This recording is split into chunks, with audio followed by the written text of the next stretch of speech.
اعوذ باللہ من الشیطان الرجیم بسم اللہ الرحمن الرحیم وَلَقَدْ خَلَقْنَا الْإِنسَانَ وَنَعْلَمُ مَا تُوَسْوِسُ بِهِ نَفْسُهُ وَنَحْنُ أَقْرَبُ إِلَيْهِ مِنْ حَبْلِ الْوَرِيدِ إِذْ يَتَلَقَّى الْمُتَلَقِّيَانِ عَنِ الْيَمِينِ وَعَنِ الشِّمَالِ قَعِيدٌ مَا يَلْفِظُ مِنْ قَوْلٍ إِلَّا لَدَيْهِ رَقِيبٌ عَتِيدٌ وَجَاءَتْ سَكْرَةُ الْمَوْتِ بِالْحَقِّ ذَلِكَ مَا كُنْتَ مِنْهُ تَحِيدُ وَنُفِخَ فِي الصُّورِ ذَلِكَ يَوْمُ الْوَعِيدِ وجاءت كل نفس معها سائق وشهيد لقد كنت في غفلة من هذا فكشفنا عنك غطاءك فبصرك اليوم حديد وقال قرينه هذا ما لدي عتيد ألقيا في جهنم كل كفار عنيد مناع للخير معتد مريب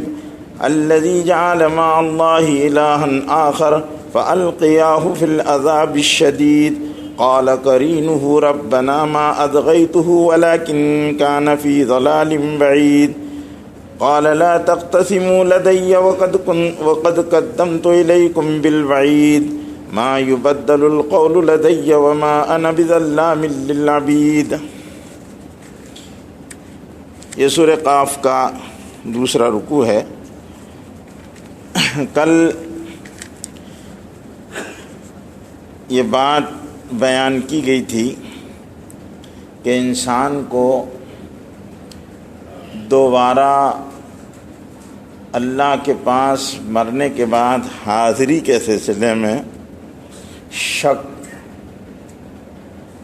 واقع ہوتا ہے کہ ایسا کیسے ممکن۔ تو اسی کے جواب میں اللہ تعالیٰ نے مختلف دلائل کے ذریعے سے اپنے بندوں کو سمجھایا کہ اللہ کے لیے انسان کو موت دے دینے کے بعد دوبارہ زندہ کر دینا کوئی بڑا مسئلہ نہیں ہے، اور اس کی بے شمار اللہ کے پاس کی قدرت کی بے شمار نظیریں ہیں اور مثالیں ہیں۔ پھر اللہ تعالیٰ نے کہا کہ اگر یہ حضور اکرم صلی اللہ علیہ وسلم کو مخاطب ہے، اس سے خطاب ہے کہ اگر یہ آپ کو جھٹلا رہے ہیں اور آپ کے ساتھ اس طرح کی باتیں کر رہے ہیں تو یہ کوئی نئی بات نہیں ہے، یہ انسانوں کی پرانی روش ہے۔ اس سے پہلے نوح علیہ السلام کی قوم بھی اور اصحاب الرس، کنویں والے، رس کہتے ہیں کچی اینٹوں سے باندھے ہوئے کنویں کو۔ اصحاب الرس سے مراد حضرت صالح علیہ السلام کے ساتھ 4000 لوگوں نے اسلام قبول کیا تھا۔ جب اللہ کا عذاب قوم حضرت صالح علیہ السلام کی قوم یعنی سمود پر جب اللہ کا عذاب آیا تو اللہ تعالیٰ نے ان لوگوں کو بچا لیا۔ یہ 4000 لوگ اس بستی سے جس بستی پر عذاب آیا وہاں سے روانہ ہو گئے، اور ایک پرانا کنواں تھا جہاں پر کچھ درخت وغیرہ تھے، وہاں جا کر انہوں نے قیام کیا۔ حضرت صالح علیہ السلام ان کے درمیان میں رہے، اور یہ علاقہ یمن کا علاقہ ہے۔ پھر یہیں پر حضرت صالح علیہ السلام کی وفات ہو گئی، اس لیے اس علاقے کا نام حضر موت رکھا گیا۔ آج بھی یہ حضر موت کے نام سے یمن کے اندر بہت بڑا شہر ہے، اور بڑا تاریخی اعتبار سے بہت مشہور و معروف شہر ہے۔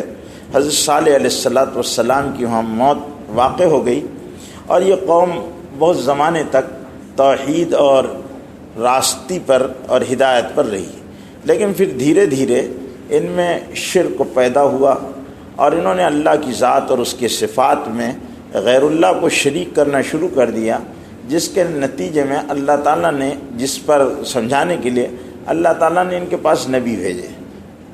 اللہ تعالیٰ بغیر اتمام حجت کے دنیا میں عذاب نہیں دیتے۔ اللہ تعالیٰ نے سمجھانے کے لیے لوگوں کو، نبیوں کو بھیجا۔ نبی آئے تو انہوں نے نبی کی بات کو نہیں مانا، بلکہ بعض اسرائیلی روایتوں کے اعتبار سے اس بات کا بھی ثبوت ہے کہ انہوں نے وہ نبی کو قتل کر دیا، اور ایک روایت یہ ہے کہ اس نبی کو اسی کنویں میں ڈال دیا، اور انہوں نے اس نبی کا کھانا اور پینا بند کر دیا۔ پھر یہ ہوا کہ اللہ تعالیٰ کا اصحاب رس پر، کنویں والوں پر عذاب آیا۔ تو اس واقعے کو اللہ تعالیٰ نے ذکر کیا۔ پھر اس کے بعد ایک قوم سمود ہے اور قوم عاد ہے اور فرعون ہے، یہ سب معروف ہے، بار بار سنتے رہتے ہیں۔ لوط علیہ السلام کی قوم ہے، اور اصحاب الایقہ، ایک قوم اصحاب ایقہ تھی جس میں حضرت شعیب علیہ السلام کو اللہ نے نبی بنا کر بھیجا۔ یہ جنگل میں رہتی تھی، بن میں۔ ایقہ کہتے ہیں عربی زبان میں بن کو، یعنی ایسا جنگل جس میں زیادہ بڑی آبادی نہ رہتی ہو اور لوگ چھوٹے چھوٹے قبیلوں میں اور ٹکڑیوں میں اپنے گھر بنا کر رہتے ہوں اور وہاں پر ان کے جانور اور مویشی پالتے ہوں، ایسے علاقے کو ایقہ کہتے ہیں۔ تو ان میں حضرت شعیب علیہ السلام کو بھیجا گیا۔ انہوں نے بھی حضرت شعیب علیہ السلام کے ساتھ وہی معاملہ کیا اور جھٹلایا، اور ان کی بھی یہ بات سمجھ میں نہیں آتی تھی کہ ہم مر کر دوبارہ کیسے اٹھائے جائیں گے۔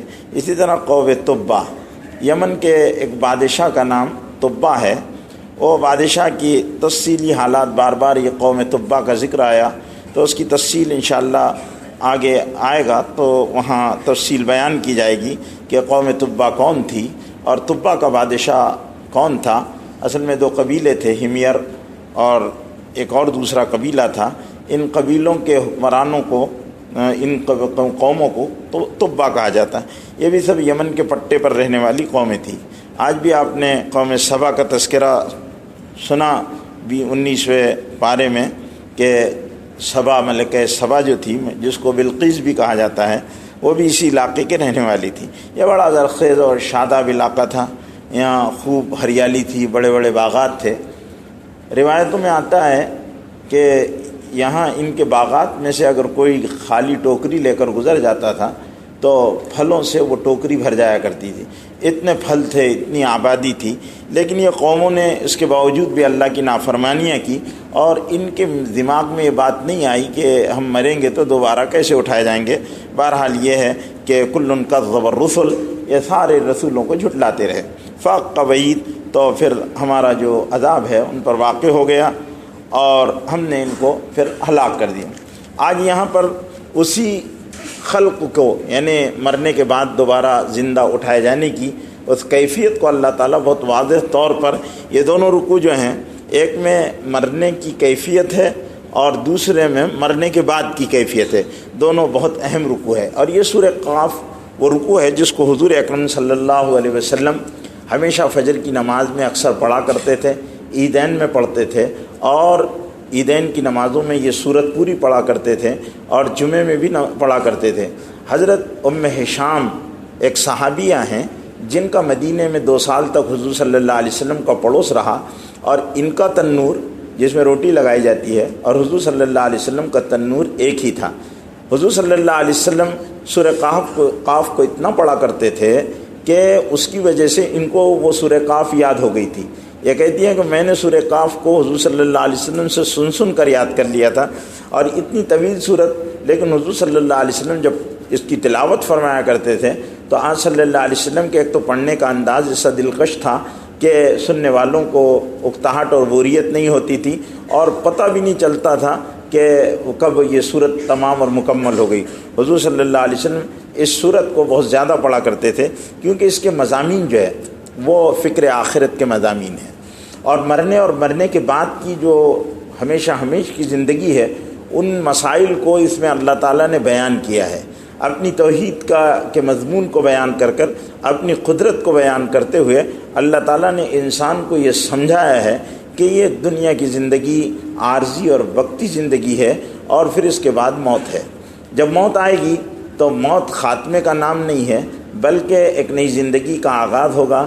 تم مر جاؤ گے، مرنے کے بعد دوبارہ اٹھائے جاؤ گے۔ جب دوبارہ اٹھائے جاؤ گے تو پھر وہاں پر تمہارے لیے 2 چیزیں ہیں، ایک چیز فرمانبردار ہے تو انعام ہے، نافرمان ہے تو بڑی سخت سزائیں ہیں۔ انعام بھی بہت اعلیٰ درجے کے ہیں اور سزائیں بھی بہت سخت قسم کی ہیں۔ ان سزاؤں کا دنیا میں کوئی تصور نہیں کر سکتا، اور ان انعامات کو دنیا میں کوئی سوچ نہیں سکتا۔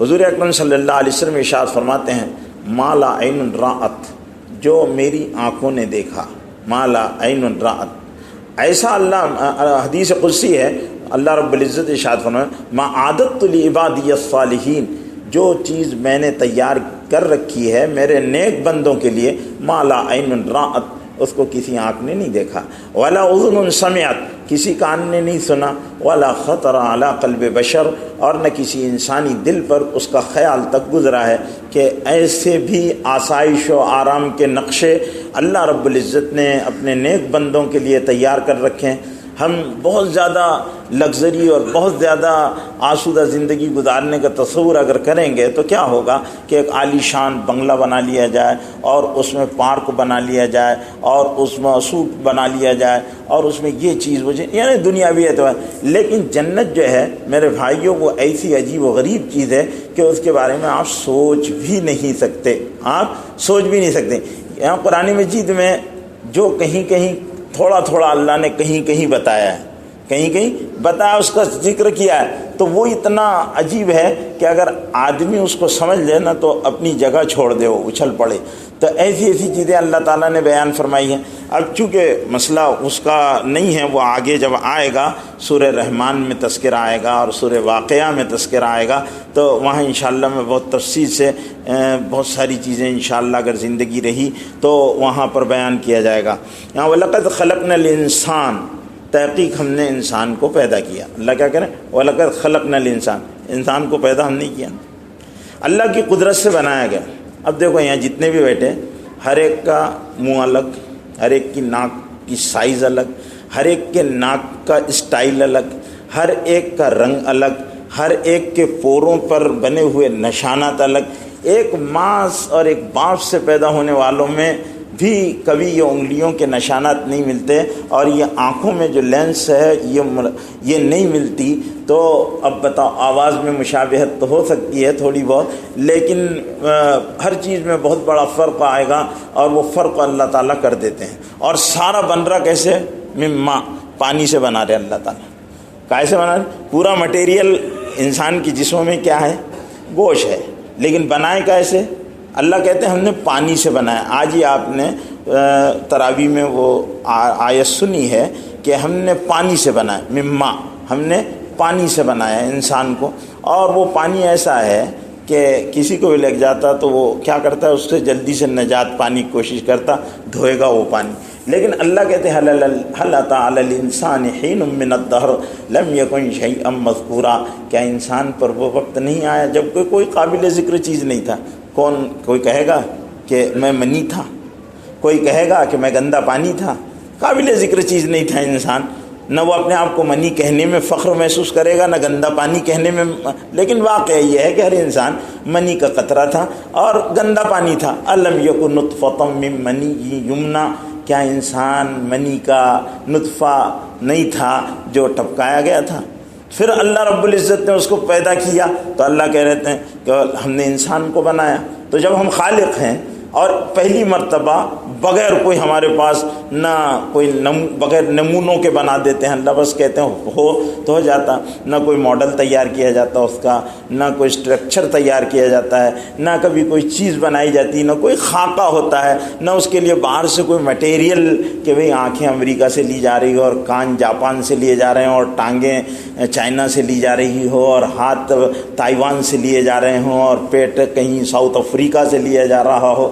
ایسا تو نہیں ہوتا، بلکہ سارا کا سارا کیا ہے، وہیں بن رہا ہے۔ اور جس جگہ بن رہا ہے فی ظلمات ثلاث، 3 اندھیروں میں انسان کو بنایا جا رہا، پیٹ کا اندھیرا، رحم بچے دانی کا اندھیرا، اور جس جھلی میں بچہ بنتا ہے اس جھلی کا اندھیرا، اور اس اندھیرے میں ابا اماں نے گھوٹالہ کیے، اب وہ کام اللہ نے اپنی قدرت سے کر دیا اور بچہ بننا شروع ہو گیا، کسی کو پتہ بھی نہیں ہے کہ اس کی ناک بنا دی اور وہ بنا دی، اور پھر کہتے ہیں وَالتِّينِ وَالزَّيْتُونِ وَطُورِ سِينِينَ وَهَٰذَا الْبَلَدِ الْأَمِينِ لَقَدْ خَلَقْنَا الْإِنسَانَ فِي أَحْسَنِ تَقْوِيمٍ۔ انجیر کی قسم، زیتون کی قسم، طور سینا کی قسم، بلد امین کی قسم، لقد خلقنا الانسان فی احسن تقویم، ہم نے انسان کو خوبصورت ماڈل بنایا ہے، بہترین چیز بنا دی ہم نے۔ اس کے ناک نقشے جانوروں سے بالکل ممتاز ہے، ساری چیزوں سے الگ ہے، نمایاں ہے، اور یہ آرٹسٹ کا شاہکار ہے۔ انسان کیا ہے؟ آرٹسٹ، کا شاہکار ہے، اور اللہ تعالیٰ نے اس کو کہا لقد کرمنا بنی آدم، ہم نے اس کو بزرگی عطا کی. تو اللہ تعالیٰ یہ انسان کو بھی بتا رہے ہیں وَلَقَدْ خَلَقْنَا الْإِنسَانَ، ہم نے انسان کو پیدا کیا، بھول جاتا ہے دیوانہ، وَنَعْلَمُ مَا تُوَسْوِسُ بِهِ نَفْسُهُ، اور اس کے دل میں جو فالتو خیالات آتے ہیں اس کو تو ہم جانتے ہیں، اس کو ہم جانتے ہیں، وَنَعْلَمُ، ہم جانتے ہیں، مَا تُوَسْوِسُ بِهِ نَفْسُهُ، اس کے جی میں کیا خیالات آ رہے ہیں، وسوسے جو آتے ہیں تو ہم جانتے ہیں کیا کیا وسوسے. اس کے دل میں وسوسہ آتا ہے کہ اب میں کائے کو مروں گا، اور مر بھی گیا تو کیا بھلا مرنے کے بعد کوئی زندہ ہوتا کہ ایسی فالتو باتیں یہ سوچتے رہتا ہے. وَنَعْلَمُ مَا تُوَسْوِسُ بِهِ نَفْسُهُ، اور اللہ کہتے ہیں ہم جانتے ہیں جو اس کے دل میں، اس کے جی میں وسوسے آتے ہیں. وَنَحْنُ أَقْرَبُ إِلَيْهِ مِنْ حَبْلِ الْوَرِيدِ، اور اللہ کہتے ہیں ہم تو اس کی شہرک سے بھی زیادہ قریب ہیں انسان سے، انسان کی شہرت سے زیادہ ہم قریب ہیں. وَنَحْنُ أَقْرَبُ إِلَيْهِ مِنْ حَبْلِ الْوَرِيدِ، اور ہم اس کی شہرت سے بھی زیادہ قریب ہیں. انسان کے جسم میں دو قسم کی رگیں ہوتی ہے، ایک کو شریان کہتے ہیں، ایک کو ورید کہتے ہیں. ایک کو شریان کہتے ہیں، ایک کو ورید کہتے ہیں. ورید کا تعلق جو ہے وہ جگر سے ہے، اور اس کا کام یہ ہوتا ہے کہ پورے بدن میں خون کی سپلائی کرنا. جو جگر سے جاتی ہے وہ رگیں وہ پورے بدن میں خون کو دوڑاتی ہے، اور خون پورے بدن میں ورید کے ذریعے سے چلتا ہے. اور شریان جو ہے یہ موٹی قسم کی رگیں ہوتی ہے، ورید باریک قسم کی رگیں ہوتی ہے، اور شریان جو ہوتی ہے وہ موٹی قسم کی ہوتی ہے، اس میں خون نہیں جاتا بلکہ اس میں ہوا رہتی ہے، اور اسی ہوا کا نام روح ہے، اسی ہوا کا نام روح ہے. اور اللہ کہتے ہیں نحنو، اور شریان کا تعلق دل سے، دل سے، اور وہ ایک رگ جس کو شہرک کہتے ہیں، ہم شہرک سے بھی قریب ہے. اگر اس شہرک کو مار دیا جائے تو آدمی بچتا نہیں، اس شہرک پر اگر مار دیا جائے تو انسان بچتا نہیں، مر جاتا. تو اللہ کہہ رہے ہیں وَنَحْنُ أَقْرَبُ إِلَيْهِ مِنْ حَبْلِ الْوَرِيدِ، ہم تو یہ بھی اتنا اپنے آپ کو نہیں جانتا انسان جتنا ہم انسان کے بارے میں جانتے ہیں.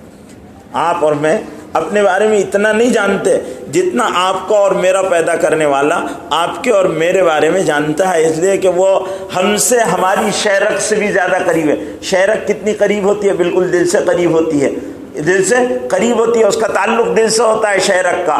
لیکن اللہ کہہ رہے ہیں کہ اس شہرک سے بھی زیادہ میں قریب ہوں. اب یہاں پر ایک مسئلہ ہے، اور وہ بڑا صوفیاء کرام کے درمیان ایک متنازع مسئلہ رہا ہے. میں اس کو اس لیے نظر انداز کر رہا ہوں کہ اگر سمجھاؤں گا تو بہت سارے لوگ اس سلسلے میں مجھ سے سوال کرتے ہیں کہ اللہ ہر جگہ موجود ہے یا نہیں ہے، اللہ ہر جگہ ہے یا نہیں ہے. یہ ایک مسئلہ ہے. اللہ اگر ہر جگہ ہے تو ہندوستان میں ایک مکتب فکر ہے شاہ ولی اللہ محدث دہلوی رحمۃ اللہ علیہ کا. اس مکتب فکر کے ایک بہت بڑے اردو کے شاعر گزرے ہیں، مومن خواہ مومن. وہ کہتے ہیں بندگی سے بتوں کی ہوتے نہ کبھی کافر، ہم بندگی سے بتوں کی ہوتے نہ کبھی کافر، ہر جائے مومن موجود خدا ہوتا. اگر خدا ہر جگہ موجود ہوتا تو ہم بتوں کے سامنے بھی اگر عبادت کرتے تو کافر نہیں ہوتے، لیکن بت کے سامنے عبادت کریں گے تو کافر ہو جائیں گے. اس لیے پتہ یہ چلا کہ ہر جگہ خدا نہیں ہوتا، ہر جگہ. قرآن کہتا ہے کہ وَنَحْنُ أَقْرَبُ إِلَيْهِ مِنْ حَبْلِ الْوَرِيدِ، ہم انسان سے اس کی شہرک سے بھی زیادہ قریب ہیں. اب یہ بہت سارے لوگ آ کر اکثر یہ سوال کرتے ہیں، کیونکہ آج کل ایک بہت بڑی مصیبت اور پریشانی فیس بک ہے، اور اس میں فالتو قسم کے لوگ بیٹھے رہتے ہیں اور بیکار قسم کی باتیں کرتے رہتے ہیں. تبھی پچھلے دنوں یہ مسئلہ بہت چل رہا تھا تو میں بہت زیادہ تفصیلات اس میں، کیونکہ اگر اس کو میں اس منطقی اس دلائل کے ساتھ سمجھاؤں اور اس کی تفصیلات سمجھاؤں تو وقت بھی برباد ہوگا، اور بہت سارے لوگوں کو تو کوئی مطلب ہی نہیں ہے. جن کو مطلب ہے تو وہ مجھ سے آگے آ کر کبھی رمضان کے بعد سمجھ لینا. وَنَحْنُ أَقْرَبُ إِلَيْهِ مِنْ حَبْلِ الْوَرِيدِ، اللہ تعالیٰ ہر جگہ موجود نہیں ہے، اللہ تعالیٰ ہر جگہ موجود نہیں ہے. اللہ تعالیٰ کا اصل میں استوا علی العرش ہے. قرآن مجید میں کہا اللہ مستوی علی العرش ہے، عرش پر اللہ جلوہ افروز ہے. اور اللہ رب العزت کا معاملہ یہ ہے کہ نور السماوات والارض، اللہ آسمانوں اور زمینوں کا نور ہے. اللہ تعالیٰ کا معاملہ یہ ہے کہ وہ ہر ایک کا احاطہ کرتا ہے، اور اللہ کا کوئی احاطہ نہیں کر سکتا. اللہ تعالیٰ کو اگر ہر جگہ مانا جائے تو اللہ تعالیٰ کا تعدد لازم آتا ہے، کہ اللہ تعالیٰ کئی ہوں گے، لیکن اللہ تعالیٰ واحد ہے، اللہ تعالیٰ واحد ہے، اس لیے اللہ تعالیٰ ایسا ایک جگہ ہے کہ وہ ساری چیزیں اس کی نگاہ میں ہیں اور اس کی کا ادراک کوئی نہیں کر سکتا اور وہ سب کا ادراک کرتا ہے۔ یہ ایک بہت میں یعنی جو سمجھنے والا جواب ہے وہ بتا چکا ہوں، اور تفصیلات مزید سمجھنا ہے تو بعد میں رابطہ قائم کریں۔ الیہ من حبل الورید اذ یتلقی المتلقیان عن الیمین وعن الشمال قعید۔ اب اللہ تعالیٰ کہتے ہیں کہ میں تو اتنا قریب ہوں، اور میرا دوسرا سسٹم کیا ہے کہ اذ یتلقی المتلقیان، جب لینے والے، دو لینے والے جب لیتے ہیں دائیں اور بائیں سے بیٹھ کر، میرے دو لینے والے تمہارے حالات کا جائزہ لیتے رہتے ہیں اور تمہارا روزنامہ اور روزنامچہ لکھتے رہتے ہیں روزانہ، ڈیلی۔ عن الیمین، سیدھے دائیں اور بائیں تمہارے، اور وہ تمہارے ساتھ بیٹھے ہوئے ہیں اور تمہارا سارا کا سارا پورا جائزہ لیتے رہتے ہیں، روزنامہ لکھتے رہتے ہیں۔ عن الیمین عن الشمال قعید، وہ بیٹھے ہوئے ہیں اور تمہارا جائزہ لے رہے ہیں، بالکل لگے ہوئے ہیں۔ اور یہ کون ہیں؟ یہ دو فرشتے ہیں جن کا ذکر قرآن مجید میں کئی جگہ آیا ہے۔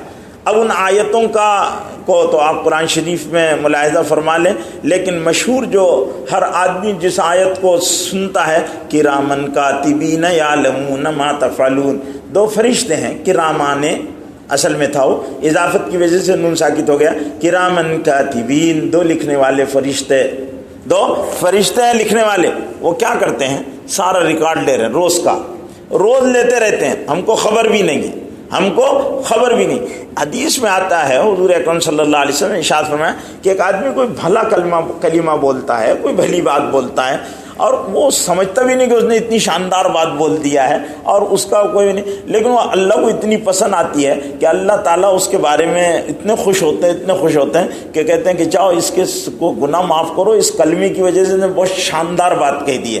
اور بعض مرتبہ ایسا خراب بات بول دیتا ہے آدمی کہ اللہ تعالیٰ بہت ناراض ہو جاتے ہیں، کہتے ہیں کہ اس نے بہت گندی بات کہی ہے، اس لیے اس کے سارے عمل ضائع کرو اور یہ کلمے کا عذاب اس کے لیے لکھ دو۔ یہ حضور صلی اللہ علیہ وسلم ارشاد فرما رہے ہیں، حدیث ہے، تو لکھ دو اس کو۔ تو انسان کا ہر بول محفوظ کیا جاتا ہے، حضور اکرم صلی اللہ علیہ وسلم فرما رہے ہیں، اور قرآن مجید نے خود کہا کہ دو فرشتے ہیں جو ریکارڈ کر رہے ہیں۔ کیوں؟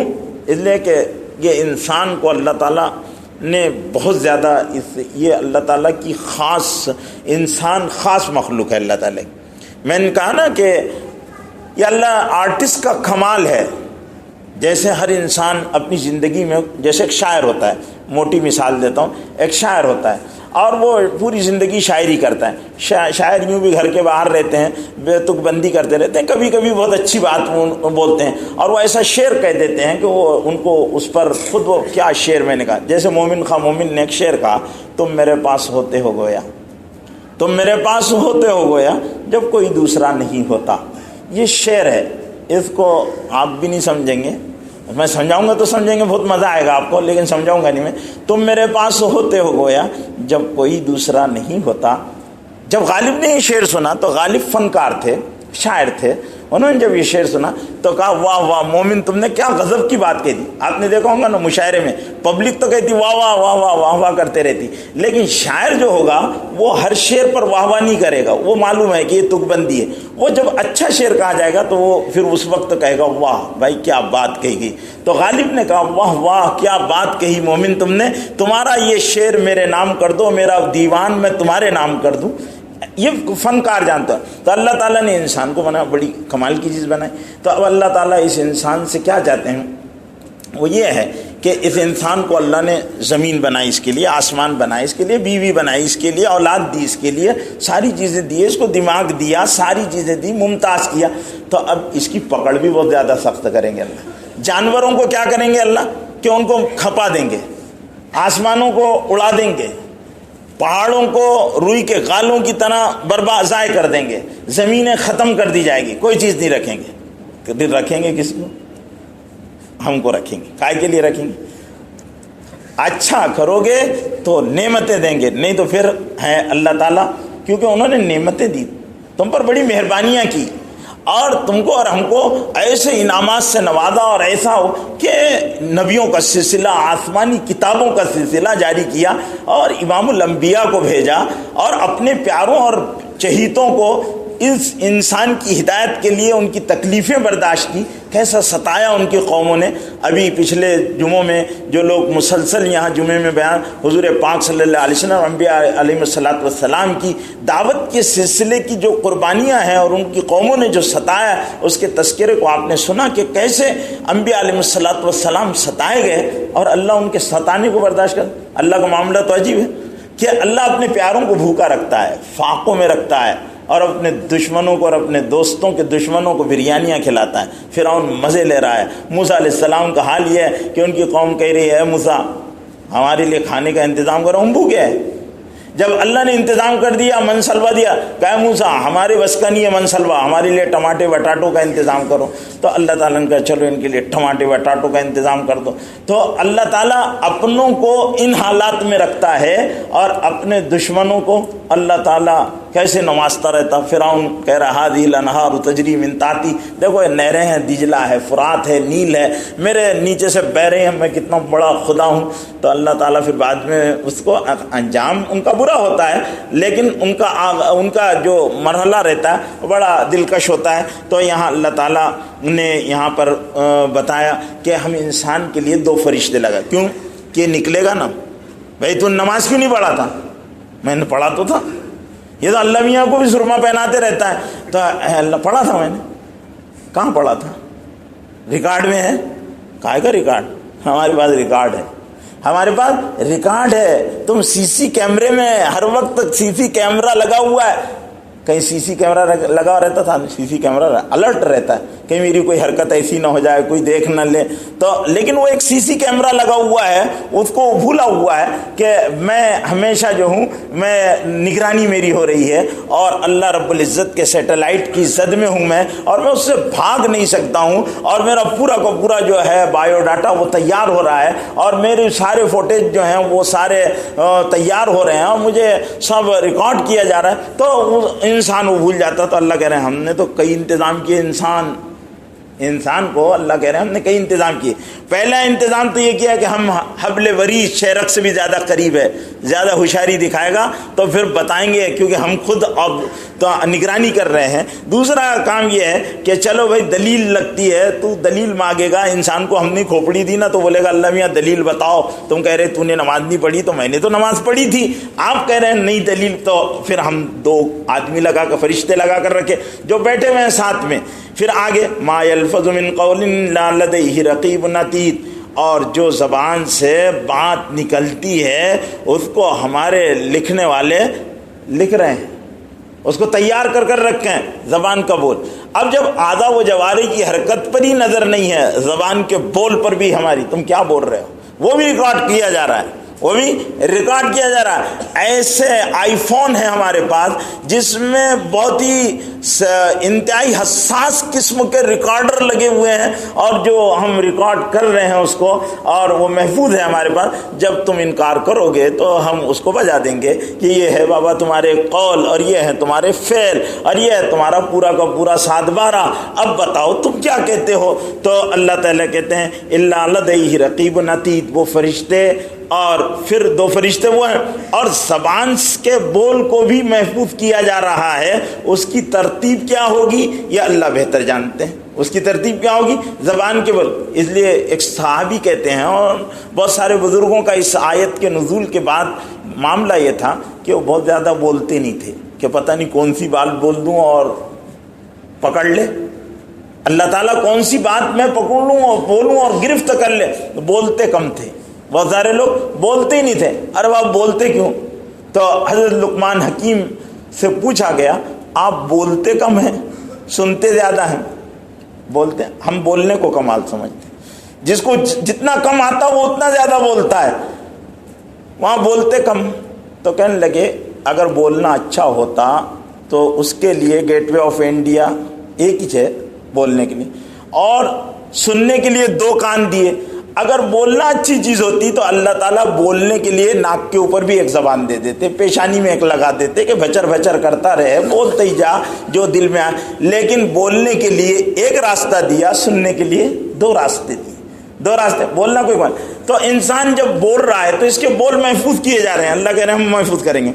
وَنُفِخَ وَجَاءَتْ سَكْرَةُ الْمَوْتِ، اور جب موت کی سختیاں آئے گی، جو آنا حق ہے، موت کی سختی، اور یہ بہت سخت چیز ہے. اب اس کے بارے میں انشاءاللہ کل بتایا جائے گا. سبحان اللہ بحمدہ، سبحانک اللہم بحمدک، اشہد ان لا الہ الا انت، استغفرک.